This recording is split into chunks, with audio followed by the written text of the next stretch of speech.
नमस्कार, एबीपी गंगा देख रहे हैं आप। मैं अवधेश। बुलेटिन की शुरुआत करते हैं। उत्तर प्रदेश में गोकशी को लेकर योगी सरकार बहुत सख्त हो गई है और इसके लिए योगी कैबिनेट अध्यादेश लेकर आई है। योगी सरकार ने गोवध निवारण संशोधन अध्यादेश 2020 को मंजूरी दे दी है, जिसके तहत अब गोकशी पर 10 साल की सजा और 5 लाख तक का जुर्माना होगा।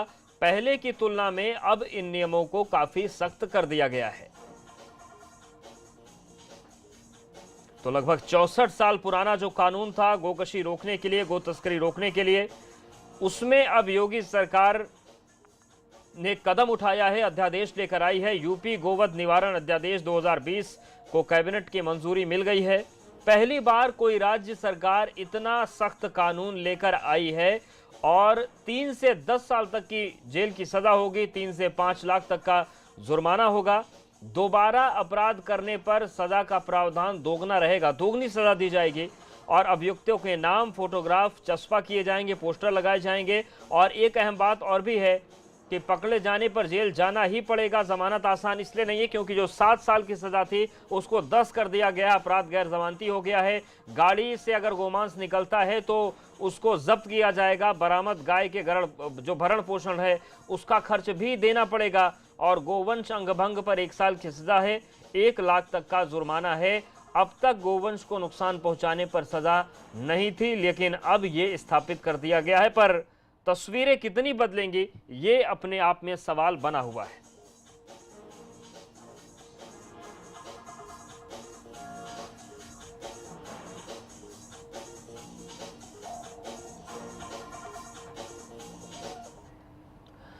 और गोवध अध्यादेश का महंत नरेंद्र गिरी ने स्वागत किया है और कहा है कि सीएम योगी का गोवंश संरक्षण को लेकर यह साहसिक फैसला है। संत महात्मा इसका स्वागत करते हैं, इससे गोकशी वालों में डर होगा।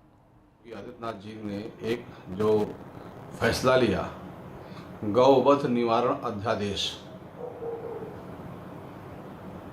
यह निर्णय का स्वागत सभी संत महात्मा और सभी सनातन परंपरा के लोग कर रहे हैं। इस अध्यादेश से अब हमारी गौ माता का वध नहीं होगा। एक बार लोग डरेंगे, जिसमें 5 लाख का जुर्माना और 10 साल की सजा है। तो अब हमारी गौ माता उत्तर प्रदेश में बिल्कुल सुरक्षित है।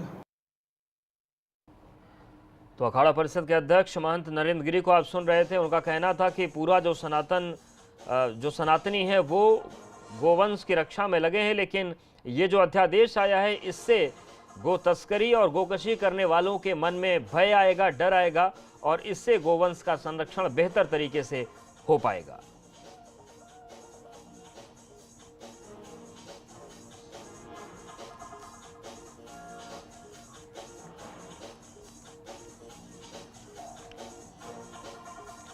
तो हालांकि विपक्ष इस पर सवाल उठा रहा है, लेकिन सत्ता पक्ष का कहना है कि 64 साल के बाद इस पूरे कानून पर एक बड़ा फैसला लिया गया है और 64 साल के बाद विधेयक लेकर सरकार आई है, जिसको कैबिनेट से मंजूरी दे दी गई है।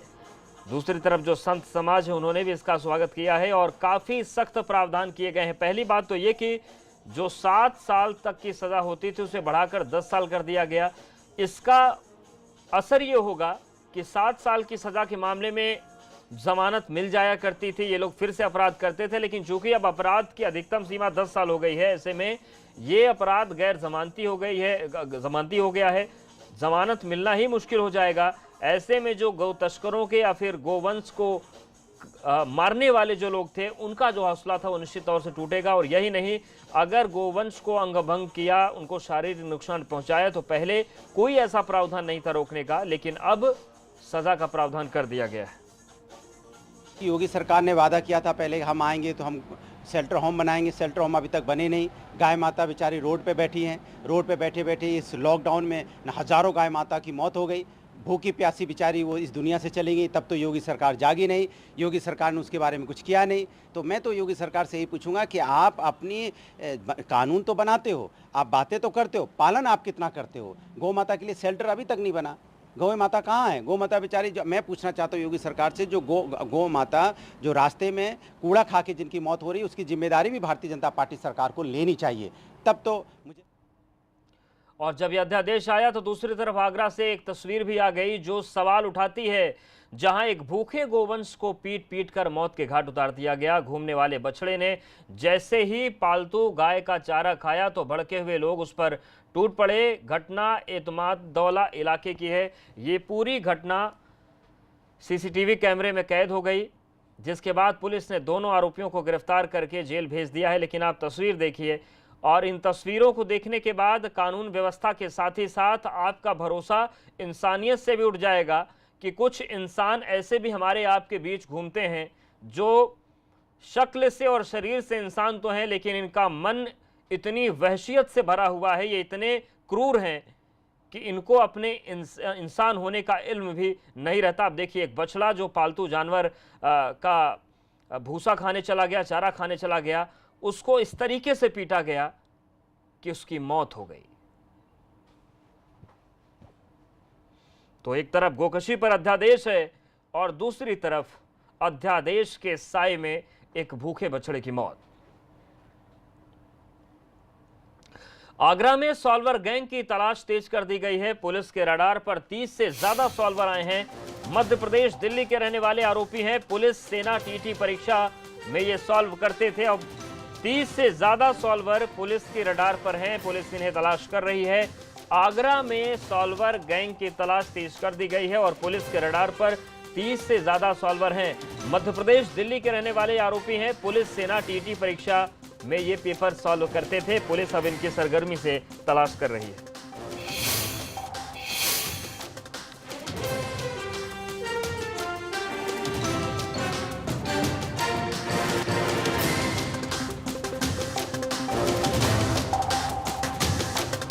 तो इस वक्त की बड़ी खबर, तमाम सरकारी नौकरियों में पेपर सॉल्व करने का जो गैंग होता है, जो सॉल्वर्स होते हैं, उन पर पुलिस छानबीन कर रही है। 30 से ज्यादा सॉल्वर पुलिस के रडार पर हैं जो पुलिस सेना टीटी परीक्षा के पेपर सॉल्व करते थे।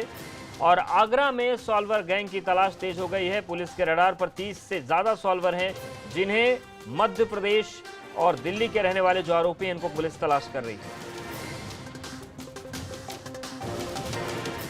अनामिका घोटाले के बाद एक्शन में प्रशासन। शासन के आदेश के बाद हमीरपुर में जांच होगी। कस्तूरबा गांधी विद्यालयों में तैनात स्टाफ की जांच की जाएगी। तो ये इस वक्त की बड़ी खबर।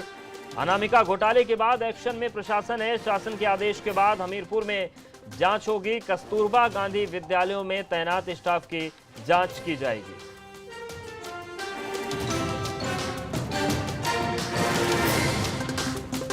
तो कस्तूरबा गांधी विद्यालय में जिस तरीके से तैनाती को लेकर बड़ा फर्जीवाड़ा सामने आया, उसके बाद शासन के आदेश के मद्देनजर हमीरपुर में भी यह जांच आगे बढ़ेगी।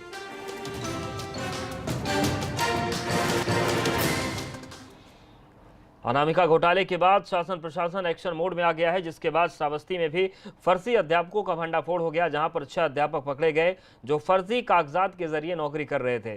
सभी 6 अध्यापकों को बर्खास्त कर उनके खिलाफ अलग अलग थानों में FIR कर मुकदमा दर्ज कराया गया। वहीं 2 फर्जी अध्यापकों को जेल भेज दिया गया। BSA ओमकार राणा ने बताया कि अभी और फर्जी अध्यापकों की जांच चल रही है। वहीं इन अध्यापकों से 1 करोड़ 37 लाख रुपए की सरकारी रकम की रिकवरी की नोटिस जारी कर दी गई। 20 जून तक धन वापसी का समय दिया गया है और समय से धन वापसी न होने पर इनकी संपत्ति को नीलाम करके वसूला जाएगा। वहीं इस बड़ी कार्रवाई से शिक्षा विभाग में हड़कंप मचा हुआ है। तो 2 तस्वीर भी आपको हम दिखा रहे हैं। पहली तस्वीर प्रयागराज की, दूसरी श्रावस्ती, जहां पर जो प्रयागराज में कथित फर्जी अनामिका थी उसने इस्तीफा दिया, और दूसरी तस्वीर श्रावस्ती में फर्जी शिक्षक 6 पकड़े गए हैं। शिक्षा विभाग लगातार सवालों के घेरे में घिरता जा रहा है। लगातार शिक्षा विभाग में भ्रष्टाचार की जो दीमक लगी है उसके खुलासे की हर तस्वीर ABP गंगा आपको दिखा रहा है। इसकी शुरुआत आपके अपने चैनल ABP गंगा ने अनामिका के खेल से पर्दा उठाकर की थी, और अब ABP गंगा ने असली अनामिका के रहस्य से न सिर्फ पर्दा उठाया बल्कि हमारी टीम असली अनामिका के इलाके तक पहुंच गई। वहां से हमारे संवाददाता संतोष शर्मा शिक्षकों के इस नेक्सस का पर्दाफाश करेंगे। कैसे, किस तरह ये लापरवाही, कितना बड़ा घपला चलता रहा, आखिर कौन है जो अपने फायदे के लिए भविष्य को संकट में डाल रहे हैं और ऐसे शिक्षकों को व्यवस्था के अंदर डाल रहे हैं जो देश के राष्ट्रपति और प्रधानमंत्री का नाम तक नहीं बता पाते। एक डिग्री, एक नाम और कई नौकरी। उत्तर प्रदेश के शिक्षा विभाग में अनामिका शुक्ला के नाम पर तमाम जिलों में महिलाएं नौकरी करती पकड़ी जा रही हैं।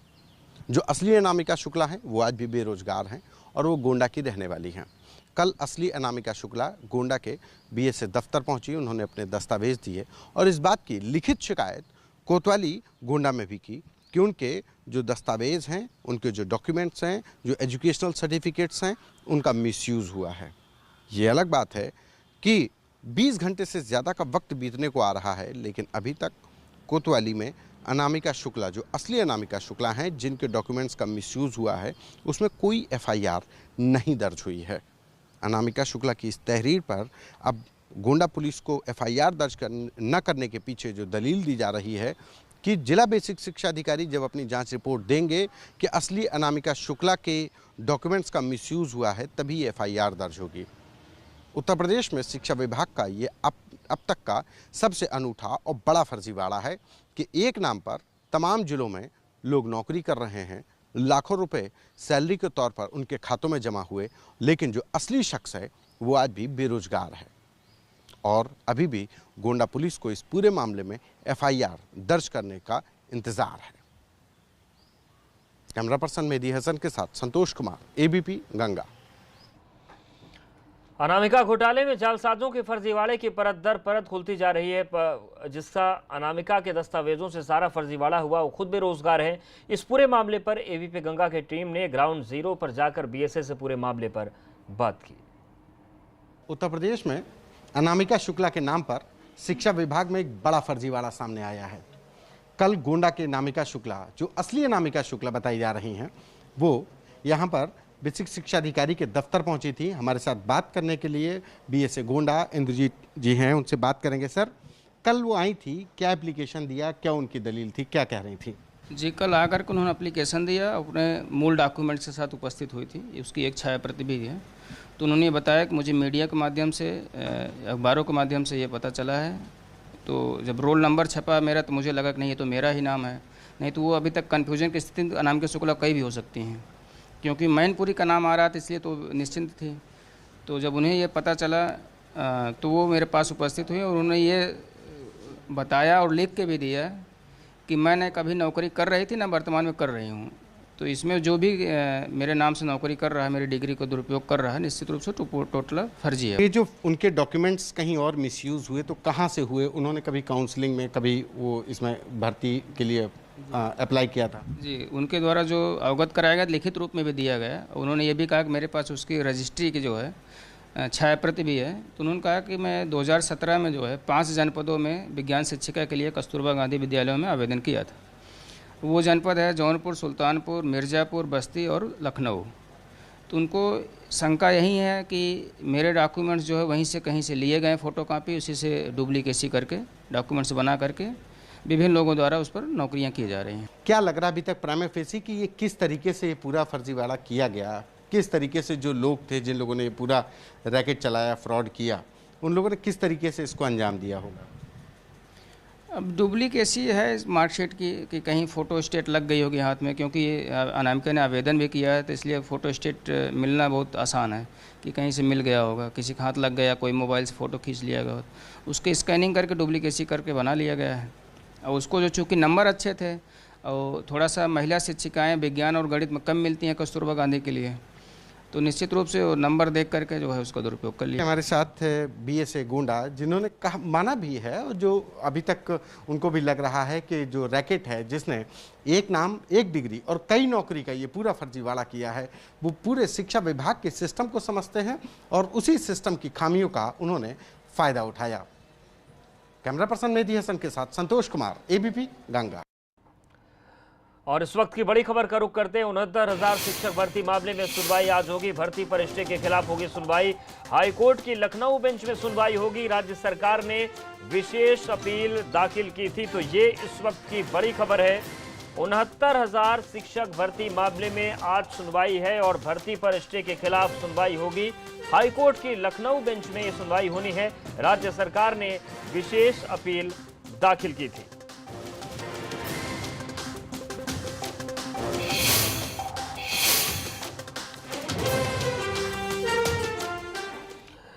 और बड़ी खबर मेरठ से भी है, जहां पर आरएसएस प्रचारक पर जानलेवा हमला हुआ है। बाइक सवार 3 बदमाशों ने गोली मार दी। घायल आरएसएस प्रचारक जिला अस्पताल में भर्ती करवा दिए गए हैं। परीक्षितगढ़ इलाके में हमला किया गया। बाइक ओवरटेक कर अंधाधुंध फायरिंग की गई। और एबीपी गंगा संवाददाता बलराम हमारे साथ जुड़ गए। बलराम, क्या अपडेट है? देखिए अवधेश, ये मामला कल लगभग 9 बजे रात का है, जब सचिन गुप्ता जो आरएसएस प्रचारक हैं, जिला प्रचारक है, वो अपनी बाइक से आ रहे थे। उसी दौरान लगभग 9 बजे की वाकया है कि रामनगर से ये जब गुजर रहे थे तभी बाइक सवार 3 बदमाश आए और इन पे अंधाधुंध फायरिंग करने लगे। हालांकि एक गोली इनके पेट से छूकर निकली है और एक इनके बाएं कंधे पे लगी है, लेकिन इन्होंने हौसला दिखाते हुए बाइक नहीं रोकी और सीधे बाइक ले जाकर के गांव में रुके हैं और उसके बाद ये गिर गए हैं। जो गांव में लोग वहां मौजूद थे, उन्होंने इनको उठाया और उठा करके हॉस्पिटल ले गए हैं। और पुलिस को जब सूचना दी गई तो पुलिस के जो आला अधिकारी थे वो मौके पे पहुंचे हैं और उनका कहना है कि पूरे मामले की जांच की जा रही है और जिस रास्ते से बदमाश आए हैं वहां पर जो सीसीटीवी कैमरे लगे हुए थे उसके भी फुटेज निकाले जा रहे हैं, ताकि जो बदमाश थे उनकी शिनाख्त हो सके और जल्द से जल्द उनको गिरफ्तार किया जाए। आपको बता दूं अवधेश की फॉरेंसिक टीम भी जांच के लिए पहुंची है, डॉग स्क्वाड भी पहुंचा है और उम्मीद ये की जा रही है कि जो भी बदमाश हैं उनकी जल्द से जल्द पहचान होगी और उनको पुलिस गिरफ्तार करेंगी। लेकिन ये बड़ा सवाल है कि जो संघ प्रचारक है, आखिरकार उसकी किससे क्या दुश्मनी थी, क्या वजह थी? कोई राजनीतिक दुश्मनी थी या फिर वो प्रोफेशनल लुटेरे थे, बाइक लूटने की वजह से उनके ऊपर हमला किया है? ये पूरा प्रकरण पुलिस के संज्ञान में है और पुलिस का कहना है कि सीओ किठौर को इस पूरे प्रकरण की जांच के लिए लगाया गया है और उम्मीद है कि जल्द ही इस पूरे प्रकरण का खुलासा होगा और जो भी आरोपी हैं, जिन्होंने भी संघ प्रचारक सचिन गुप्ता पर हमला किया है, वो सलाखों के पीछे होंगे और तभी पता चल पाएगा कि आखिरकार उनका मकसद क्या था इन पर हमला करने का। जी शुक्रिया बलराम, जानकारी और अपडेट्स को देने के लिए।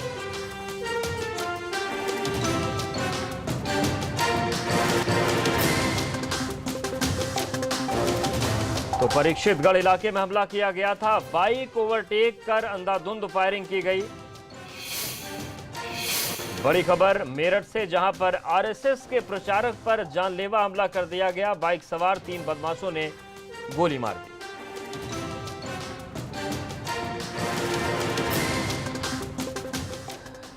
और एक और बड़ी खबर है, प्रवासियों की मदद के लिए अमिताभ बच्चन अब आगे आए हैं। यूपी के प्रवासियों की मदद का बीड़ा अमिताभ बच्चन ने उठाया है। अमिताभ बच्चन ने 6 चार्टर्ड फ्लाइट का इंतजाम किया है, जिसके जरिए हर फ्लाइट में 180 लोगों को उत्तर प्रदेश छोड़ा जाएगा, जिसमें से आज 4 तो कल 2 फ्लाइट छोड़ी जा रही हैं। ये फ्लाइट लखनऊ, गोरखपुर और वाराणसी के लिए हैं। तो ये इस वक्त की बड़ी खबर। महानायक अमिताभ बच्चन ने भी अब मदद का बीड़ा उठा लिया है। इससे पहले सोनू सूद की जो तस्वीर सामने आई वो पूरे देश के सामने नजीर बनी और अब अमिताभ बच्चन भी यूपी के प्रवासियों के लिए आगे आ गए हैं। उत्तर प्रदेश से वो ताल्लुक रखते हैं, प्रयागराज उनका जन्म स्थान है और अमिताभ बच्चन ने 6 चार्टर्ड फ्लाइट का इंतजाम कर दिया है, जिसके जरिए हर फ्लाइट में 180 लोगों को उत्तर प्रदेश छोड़ा जाएगा, जिसमें से आज 4 तो कल 2 फ्लाइट भेजी जाएंगी और ये फ्लाइट लखनऊ, गोरखपुर और वाराणसी के लिए रवाना की जाएंगी।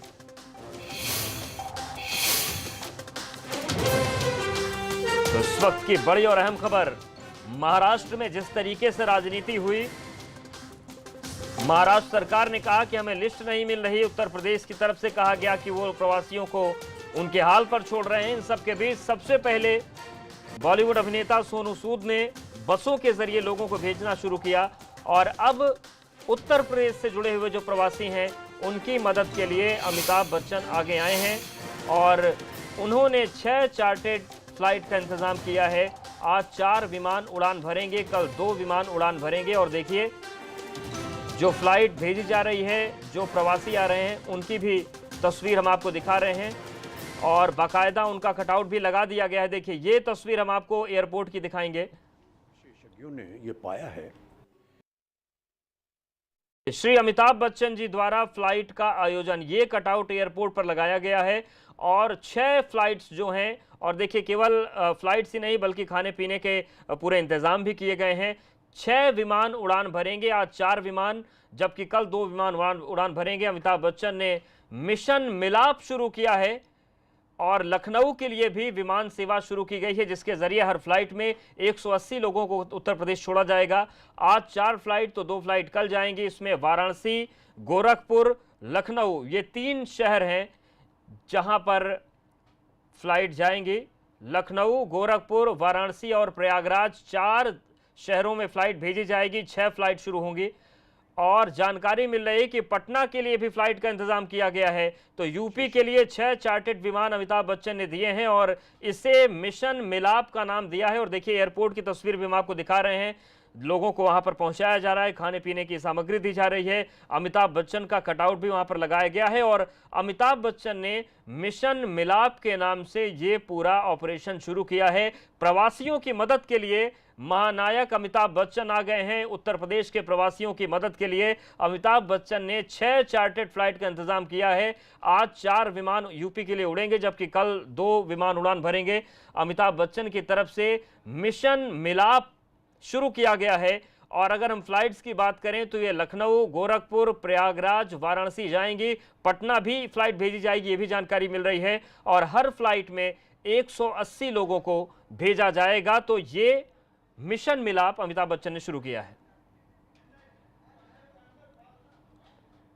और एबीपी गंगा संवाददाता मृत्युंजय हमारे साथ जुड़ रहे हैं। मृत्युंजय, जिस तरीके से मिशन मिलाप शुरू हुआ है, कितनी फ्लाइट्स उड़ेंगी, कहां-कहां के लिए जाएंगी और क्या इंतजाम किए गए हैं बाकी? जी बिल्कुल, देखिए जब से ये लॉकडाउन हुआ था और जब से मजदूरों का पलायन शुरू हुआ था उसके बाद सोनू सूद हो या अमिताभ बच्चन ही अपने अपने तरीके से प्रयास कर रहे थे कि मजदूर उनके गृह राज्य, उनके गृह नगर तक पहुंच जाएं। और सोनू सूद के काम को तो हम सभी ने देखा। अमिताभ बच्चन ने भी कई बसें अलग अलग राज्यों में भेजी। अब विमानों के जरिए मजदूरों को भेजने की कवायद शुरू है। आज 10 तारीख को मुंबई से 4 विशेष फ्लाइट उड़ान भर रही हैं और 2 कल फ्लाइट है। इस तरह से टोटल 6 फ्लाइट जाने वाली हैं। जो आज 4 फ्लाइट जा रही हैं उसमें से एक गोरखपुर के लिए सुबह निकल चुकी है, एक वाराणसी के लिए 10 बजे सुबह निकल चुकी है। अभी अगली जो फ्लाइट है वो 1:25 पर इलाहाबाद के लिए है और फिर शाम को एक फ्लाइट है 4:30 बजे के करीब वाराणसी के लिए। इस तरह से आज 4 फ्लाइट है, कल 2 फ्लाइट है। यानी इन 6 फ्लाइट के जरिए हर फ्लाइट में 180 यात्री इस तरह से उन मजदूरों को या जो मुंबई में फंसे हुए लोग थे उनको उनके गांव पहुंचाने की जिम्मेदारी अमिताभ बच्चन और उनकी टीम ने उठाई है। और बहुत हंसी खुशी और बहुत खुशनुमा माहौल में तमाम यात्री जा रहे हैं। इस दौरान जो भी उनको हिदायत दी जा रही है, नियमों का पालन करना है, सोशल डिस्टेंसिंग का पालन करना है, सावधानी बरतनी है, इसका पालन करते हुए भी यात्री नजर आ रहे हैं। उनके चेहरे पे खुशी है। क्योंकि बिल्कुल मृत्युंजय, ये भी जानना चाहेंगे कि ये जो 6 फ्लाइट्स हैं, क्या इसके अलावा भी कुछ और फ्लाइट्स भेजने का प्लान है? कुछ इस बारे में कोई जानकारी?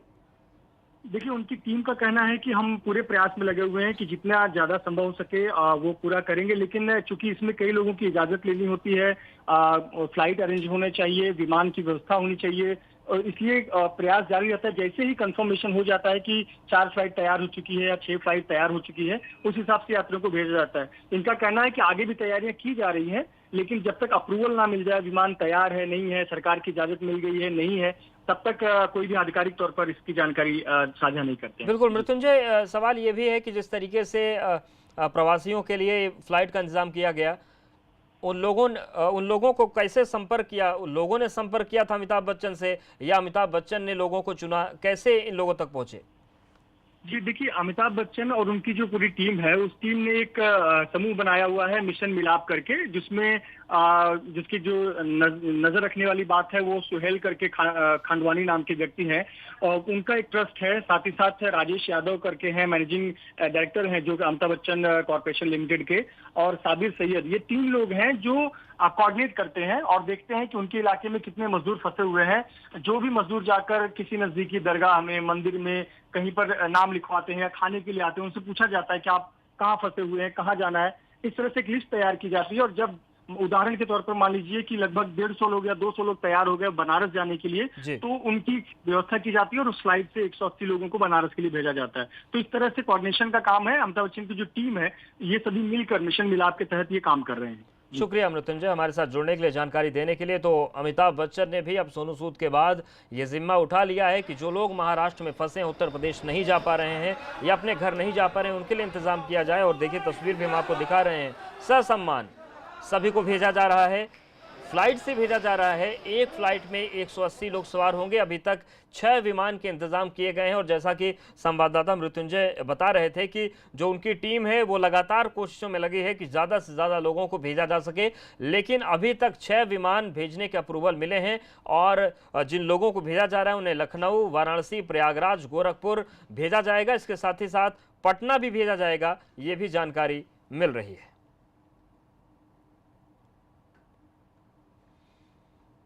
तो अमिताभ बच्चन ने मिशन क्या आप जानते हैं कि हाल ही में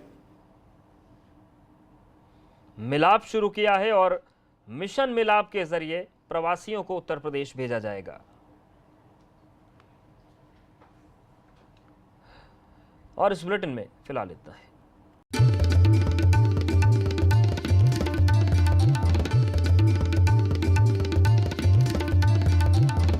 आप देख रहे हैं एबीपी गंगा, खबर आपकी।